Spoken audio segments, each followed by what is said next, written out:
9-cu fəsil. Bokserin parçalanmış dırnağının sağalması uzun çəkdi. Qələbənin bayram edilməsi başa çatan kimi heyvanlar dəyirmanın bərpasına başladılar. Bokser isə əlavə bir gündə itirməyə razı olmadı. Yarasının onu incitdiyini kimsənin bilməməsi Bokser üçün bir şərəf məsələsinə çevrilmişdi. Lakin axşam Cloverə yaralanmış dırnağının bərk ağrıdığını demişdi. Clover onun ayağına ağzında gövşəyib əzdiyi otlardan məlhəm qoymuşdu. Həm özü, həm də Benjaminin xahiş etmişlər ki, özünü çox üzüb əldən salmasın. Clover atların ciyəri əbədilik deyil sözləri ilə dostunun başına ağıl qoymağa çalışmışdı. Lakin Bokser onu dinləmək belə istəmirdi. İndi həyatda yalnız bir amalla, təqaüdə çıxana qədər dəyirmanın tikilib başa çatdırıldığını görmək amalı ilə yaşadığını bildirmişdi. Heyvanistan qanunvericiliyi yeri yaranmağa başlayanda atlar və donuzlar üçün təqaüd vaxtı 12, inəklər üçün 14, itlər üçün 9, qoyunlar üçün 7, toyuqlar və qazlar üçün isə 5 yaş həddində hesablanmışdı. Təqaüdlərin miqdarı isə daha sonra müəyyən edilməli idi. Doğrudur, hələ heç bir heyvan təqaüdə çıxmamışdı. Ancaq sovmaqlar bu məsələ barəsində çox tez-tez danışırdılar. Artıq bağın arxasında çəmənliyə arpa səpildiyindən indi də böyük otlaq yerinin bir hissəsinin çəpərlənəcəyi və təqaüdçü heyvanlara orada lazımi şərait yaradılacağı haqqında şayiələr gəzirdi. Deyirdilər ki, atların təqaüdü gündə 5 funt arpa olacaq. Qışda əlavə 15 funt ot və yekükü, bayram günlərində isə hətta alma veriləcək. Bokserin 12 yaşı gələn ilin yayının sonunda tamam olacaqdı. Həyat isə getdikcə çətinləşirdi.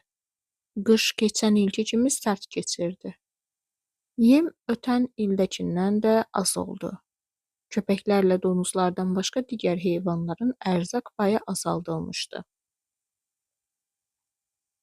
Çığırğan hamının yeməyinin bərabərləşdirilməsinin animalizm prinsiplərinə zidd olduğunu bildirirdi. O heyvanlara asanlıqla sübut edirdi ki, əslində onların yemək payı az deyil. Əlbəttə, dəyişiklik olmalıdır. Zaman keçdikcə yemək normalarının nizamlanması, çığırğan həmişə nizamlama deyir, heç vaxt azaldılma sözünü dilinə gətirmirdi. Yemək normalarının nizamlanması zərurəti yarana bilər. Lakin Johnson vaxtı ilə müqayisədə böyük inkişaf əldə olunub. O cır səsi ilə tələsik oxuduğu rəqəmlərlə heyvanları inandırırdı ki, indi Johnson dövrü ilə müqayisədə onların daha çox taxılı, samanı, şəkər çuğunduru var. Heyvanlar əvvəlkindən də az işləyirlər. İçməli suyun keyfiyyəti yaxşılaşıb. Orta ömür uzanıb, azyaşlıların ömrü kəskin halda azalaraq bitmir. Tövlələrdəki ot və saman ehtiyatı əvvəlkindən qat-qat çoxdur. Mozalandan daha az et çəkir və s. Heyvanlar onun sözünə inanırdılar. Əslində artıq Jonesla bağlı bütün xatirələr də onların yaddaşından demək olar ki, silinmişdi. Başa düşürdülər ki, həyatları çətinlik və məhrumiyyətlərlə doludur. Tez-tez acılıqdan və soyuqdan əziyyət çəkirlər. Yuxu üçün ayrılan saatlardan başqa gün bütün vaxtını işləyirlər. Amma şübhə yoxdur ki, əvvəllər bundan da pis olub. Həm də əvvəllər heyvanlar kölə vəziyyətində idilər. İndi isə azaddırlar. Fərq də elə bundadır, deyə çığırğan hər dəfə vurğulayırdı. Yemək tələb edən ağızlarsa bir uçdan çoxalırdı. Payızda 4 dana donuz demək olar ki, eyni vaxtda balaladığı və 31 yeni çuşka dünyaya gətirmişdi. Körpə donuzların hamısının rəngi alabula idi. Fermada yeganə toxumluq donuz Napoleon olduğundan çuşkaların atalarının kimliyi uzun-uzad araşdırmağa ehtiyac yox idi. Kərpiç və taxta materialı tapılan kimi ferma həyətinin bağında məktəb tikiləcəyi elan olundu. Hələlik isə çuşkalar mətbəxdə Napoleonun şəxsi nəzarət altında saxlanılırdılar. Oynamağa bağa çıxır, ancaq yaşıdları olan balaca heyvanlarla o qədər də qaynayıb qovuşmurdular. Elə bu vaxtlar öz-özünə yeni bir qayda da meydana çıxdı. Yolda çığırda donuzlarla başqa heyvanlar rastlaşanda İkincilər kənara çəkilib donuzlara yol verməli idilər. Bundan əlavə, tutduqları mövqedən asılı olmayaraq bütün donuzlar bazar günləri quyruqlarına yaşıl lent bağlamaq hüququ qazanmışdılar. İl ferma üçün uğurlu oldu. Amma pul əvvəlki kimi yenə də çatışmırdı. Məktəb binası üçün kərpic, çınqıl və əhəng alındı. İndi isə dəyirmana avadanlıq almaqdan ötürü pul yığmaq lazım idi. Bundan başqa ev işıqlandırmağı şam və kerosin, Napoleonun süfrəsinə şəkər, Napoleon kökəldiklərini bəhanə edərək digər donuzlara şəkər verilməsini qadağan etmişdi. Eləcə də iş alətləri, mıx, kəndir, kömür, naqil, tənəkə dəmir, itlər üçün biskvit və sair alınmalı idi. Bir taya ot və kartof məhsulunun bir hissəsi satışa çıxarıldı. Yumurta satışı ilə bağlı müqaviləyə də dəyişiklik edildi və Hermanın hər həftə bazara 600 yumurta göndərəcəyi elan olundu. Beləliklə toyuqlar heç olmasa saylarını eyni səviyyədə saxlamaq üçün kifayət qədər cücə çıxarmaq imkanını əldən verdilər. Dekabrdakı ərzaq payı ixtisarın ardınca fevralda da yeni ixtisarlar oldu. Kerosinə qənaət etmək üçün tövlələrdəki lampalar söndürüldü. Lakin bu məhrumiyyətlərin donuzlara deyəsən heç bir dəxli yox idi. Onlar günü-gündən daha da kökəlirdilər.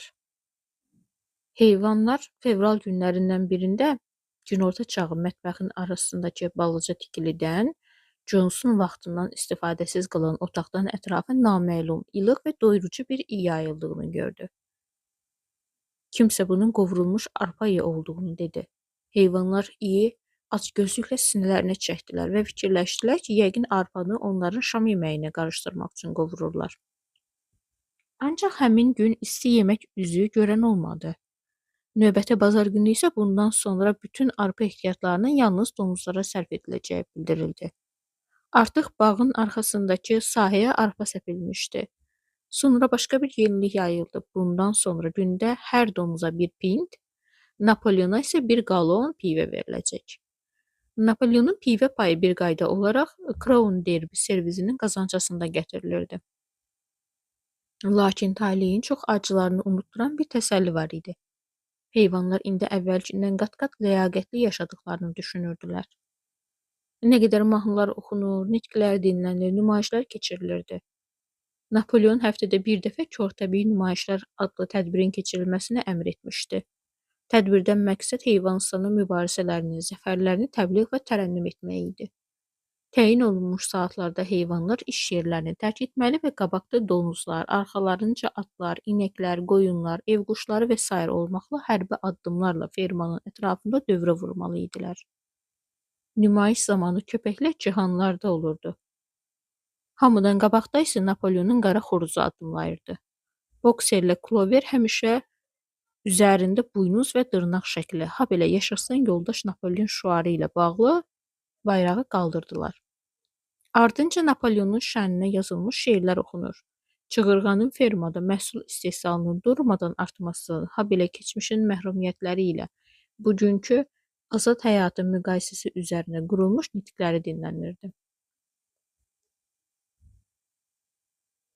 Əslində bayram şənliklərindən ləzzət alan heyvanlar da az deyildi. Onların fikrincə arada bərədə nə baş verirsə də belə nümayişlər heyvanların öz başlarının ağası olduqlarını və öz mənfəətləri üçün çalışdıqlarının əsl göstəricisi idi. Ona görə də nümayişi dəstələr düzüləndə, mahnılar səslənəndə, çığırğanın rəqəmləri elan ediləndə, tüfəngdən yaylım atəşləri açılanda, bayraqlar havada dalğalananda və xoruz ucadan banlayanda onların qarınlarına çoxdan bəri boş olduğunu unudurdular. Apreldə heyvansana respublika elan olunduğu və prezident seçmək zərurəti yarandığı elan edildi. Təbii ki, yalnız bir namizəd Napoleon vardı və o yekdilliklə seçildi. Eyni gündə Snowball'un Jones'la əlaqələrinin təfərrüatlarını açıqlayan yeni bir sənədlər də aşkara çıxdı. Onun nəinki əvvəllər güman edildiyi kimi, pəyə döyüşü zamanı strategiya pərdəsi altında məğlubiyyət planı cızdığı, hətta açıq şəkildə Johnson tərəfində vuruşduğu bəlli oldu. Sən demə adamları döyüşə aparan və yaşasın insanlıq şüarı ilə onları ruhlandıran da bir başqası deyil, Snowball imiş. Bəzi heyvanların dumanlı şəkildə xatırladıkları Napoleonun kürəyində dişlək yeri də Snowballun əməli imiş. Yayın ortasında bir neçə ili fasilədən sonra əl qarğası Moses qəflətən fermada peyda oldu. O heç dəyişilməmişdi. Əvvəlki kimi işdən yayınır, Noğul dağı haqqında köhnə nağılını təkrarlayırdı. Budaqların birində yerini rahatlayıb, qara qanadlarına çırpa-çırpa saatlarla onu dinləməyə razı olan bir heyvana eyni şeyi danışırdı. Yoldaşlar, orada yuxarıda deyə uzun dimdiyi ilə göyə işarə edirdi. Başınızın üstündəki qara buludların o tərəfində əsl xoşbəxtliklər ölkəsi Noğul dağı yerləşir. Biz zavallı heyvanlar yer üzündəki əzab-əziyyətdən sonra orada dinclik və rahatlıq tapacağıq. Moses səmayı millənərək Noğul dağında olduğunu, geniş yonca zəmilərini, üstündə peçenya və qənd bitən kolları gözü ilə gördüyünü iddia edirdi. Heyvanların çoxu Mosesin sözlərinə həvəslə inandı. Belələri düşünürdülər ki, həyatımız sonsuz zəhmət, əzab-əziyyət, acılıq və soyuq içərisində keçir. Amma həmişə bu cür davam edə bilməz. Yəqin hardasa da daha yaxşı və ədalətli dünya mövcuddur. Eyni zamanda donuzların Mosesə münasibəti hamı üçün anlaşılmaz idi. Onlar Mosesin Noğul dağı ilə bağlı söhbətlərini başdan başa yalan və uydurma olduğunu deyirdilər. Amma yenə də əl qarğasından kef istəyəndə gəlib fermada qalmağa, hətta gündə 4 pint pivə içməyə icazə verirdilər. Dırnağı sağalandan sonra bokser əvvəlkindən də çox işləyirdi. Doğrudur. Həmin il bütün heyvanlar qul kimi çalışmışdılar. Fermadakı gündəlik işlər və dəyirmanın bərpası ilə yanaşı mart ayında balaca donuzlar üçün məktəb binasının tikintisinə də başlanmışdı. Acıqarına saatlarla davam edən üzücü işə tab gətirmək olmurdu, amma bokser heç vaxt ruhdan düşmürdü. Sözlərindən və hərəkətlərindən yorulduğu, gücdən düşdüyü sezilmirdi. Sadəcə görünüşü dəyişmişdi. Tükü əvvəlkin tək parıldamırdı. Möhkəm əzələləri sanki boşalmışdı. Heyvanlar deyirdilər ki, təzə ot çıxan kimi bokser də dirçələcək. Bahar gəldi, lakin bokser daha əvvəlki vəziyyətinə qayıda bilmirdi. O çarxanadan sürüyüb apardığı iri daş parçasını ağırlığına tab gətirmək üçün bütün əzələlərini gərəndə kənardan baxanlara elə gəlirdi ki, bokser ayaq üstə saxlayan yalnız böyük iradi qüvvəsidir. Belə dəqiqələrdə onun dodaqları mən daha çox işləyəcəm sözlərini demək üçün irəli uzanır. Amma səsini çıxarmağa gücü çatmırdı. Benjaminlə Clover ona sağlamlığının qayğısına qalmağa yeni xəbərdarlıqla xatırlatdı. Bokser isə əhəmiyyət verməmişdi. 12 yaşının tamam olmağına az qalırdı, lakin dəyirmanın bərpası üçün kifayət qədər daş gətirməkdən təqaüdə çıxma haqqında düşünmürdü. Yay axşamlarının birində fermaya bokserə nə isə olduğu barədə şayə yayıldı. O tək başına iri daş parçasını tikintiyə aparmağa getmişdi. Şayə doğru çıxdı.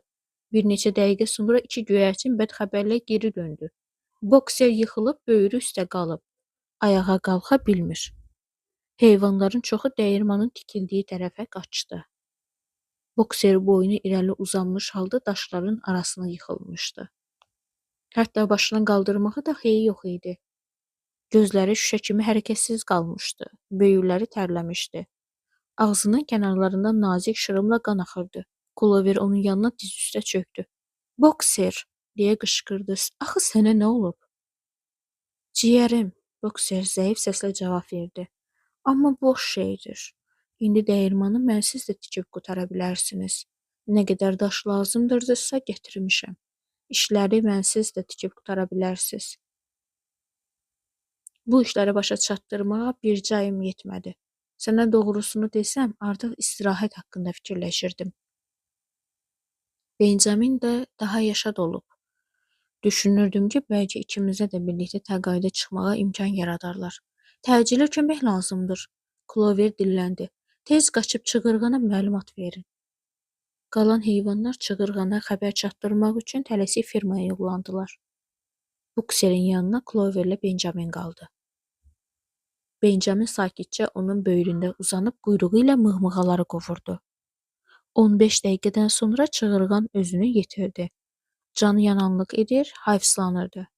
O yoldaş Napoleonun fermanın qabaqcıl zəhmətkeşlərindən birinin başına gələn bədbəxt hadisələrdən bərk təəssüfləndiyini və artıq bokserin müalicə üçün Ullingtona xəstəxanaya göndərilməsi barəsində göstəriş verdiyini bildirdi.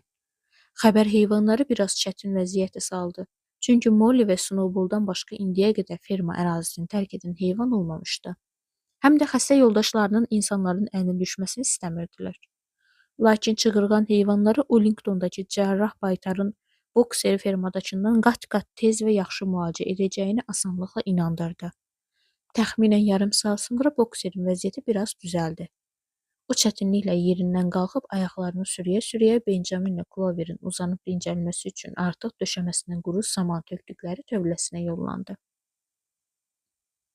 Sonrakı 2 gün bokser tövlədən çıxmadı. Donuzlar onu hamam otağındakı aptek qutusundakı tapdıqları iri çəhrayı maye ilə dolu böyük bir dərman şüşəsi göndərmişdi. Clover gündə 2 dəfə yeməkdən sonra həmin mayeni bokserə içirirdi. Axşamlarda tövlədə onun yanında uzanıb söhbət edirdi. Benjamin də bu arada boş dayanmır, at milçəklərini qovurdu. Bokser onlardan hadisəni ürəklərini salmamağa xahiş etdi. Əgər yaxşı müalicə olunsa, bundan sonra hələ 3 ildə yaşamağı düşündüyünü deyirdi. Ən azından ümidi var idi. Bu illəri də böyük otlağın bir küncündə istirahətlə keçirməyi düşünürdü. Həyatında ilk dəfə savadını artırmaq, öz üzərində işləmək imkanı qazanacaqdı. Bokser təqaüdə çıxandan sonra əlifbanın qalan 22 hərfini də öyrənmək niyyətində idi. Benjaminlə Clover bokserin yanına yalnız işdən sonra qala bildilər. Odur ki, günorta fermaya bokseri aparmaq üçün furqon gələndə hamı tarladaydı. Donuzların nəzarəti altında çoxundur sahəsinin alağını edirdilər. Heyvanlar Benjamini ferma tərəfdən 4 nala qaçdığını və varsa səsi ilə çığırdığını eşidəndə bərk təəccübləndilər. İlk dəfə idi ki, Benjamini belə həyəcanlı görürdülər. Onun nə vaxtsa belə tələsdiyi də heç bir ferma sakininin yadına gəlmirdi. Tez, tez, hamınız gəlin. Onlar bokseri aparırlar.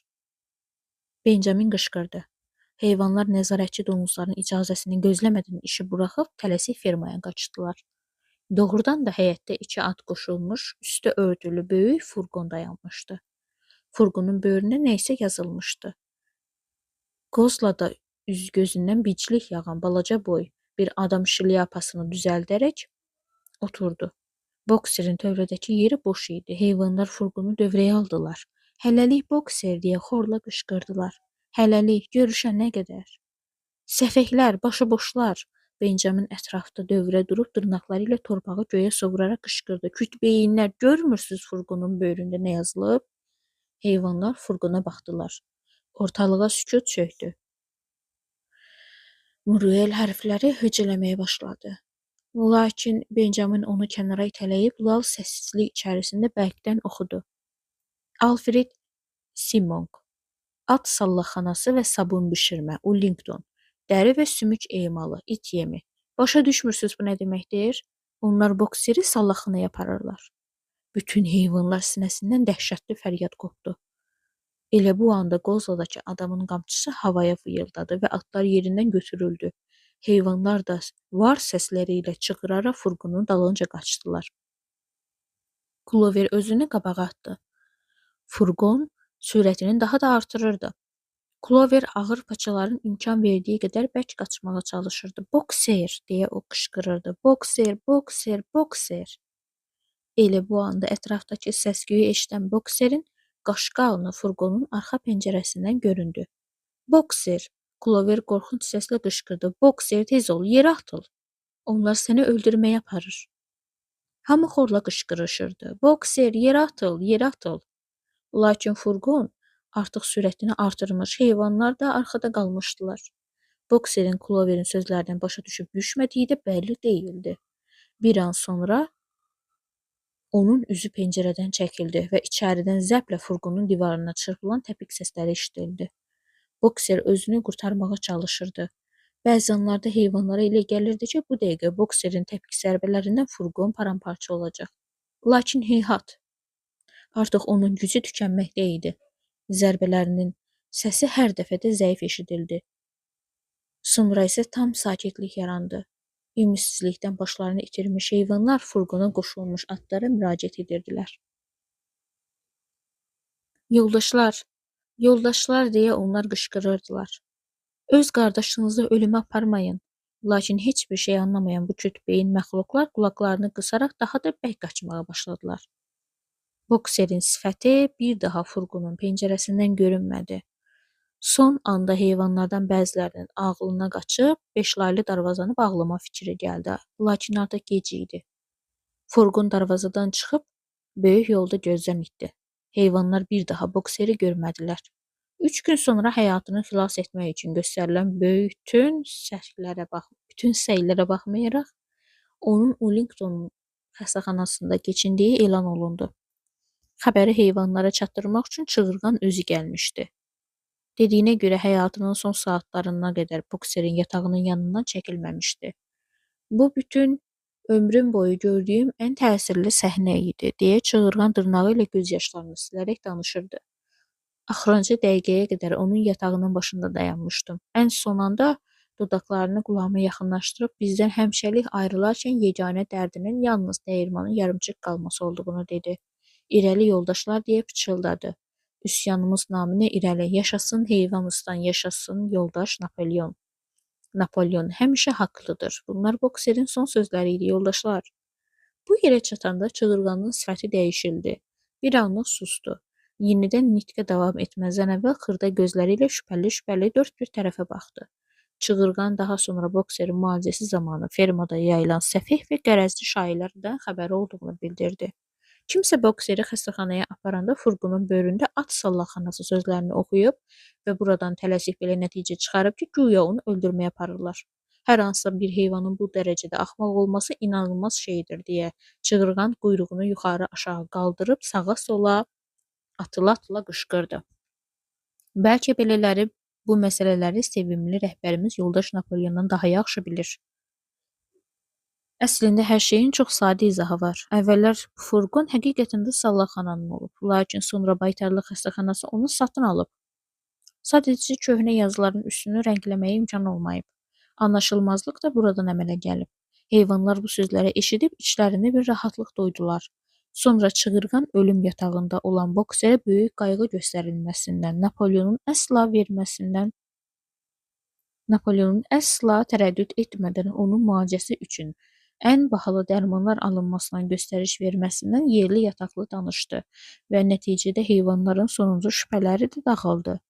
Ürəklərində yoldaşlarının itkisindən yaranan kədər hissi öz yerini Bokserin xoşbəxt ölümü ilə bağlı işıqlı düşüncələrə verdi. Növbəti bazar günü səhər Napolyon özü toplantıya şəxsən gəldi və Bokser haqqında qısa nitq söylədi. Təəssüf, dedi.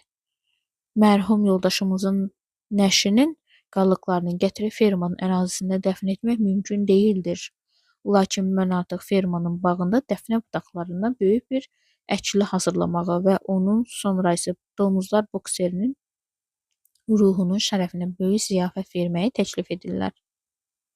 Napolyon nitqinin mərhum Bokserin tez-tez təkrarladığı 2 cümlə ilə də bitirdi. Mən daha çox işləyəcəm, yoldaş Napolyon həmişə haqlıdır. Daha sonra da əlavə etdi. Hər bir heyvan bu sözləri səmimiyyətlə qəbul edib öz həyat şüarına çevirməlidir. Ziyafət günü dükançının furqonu Wellingtondan fermaya böyük taxta çəllək gətirdi. Axşamsa ferma binasından bağırtı ilə oxunan mahnılar eşidilməyə başladı. Sonra deyəsən qalmaqal başlandı və vəhşi çığırtılar ətrafa yayıldı. Saat 11-də cingilti ilə sınıb yerə tökülən şüşə səsləri ilə ziyafət başa çatdı. Ertəsi gün günortaya qədər fermada heç bir donuz gözə dəymədi. Ortalıqda onların hardansa pul tapıb viski almaları haqqında şayiələr dolanırdı. 9-cu fəslin sonu.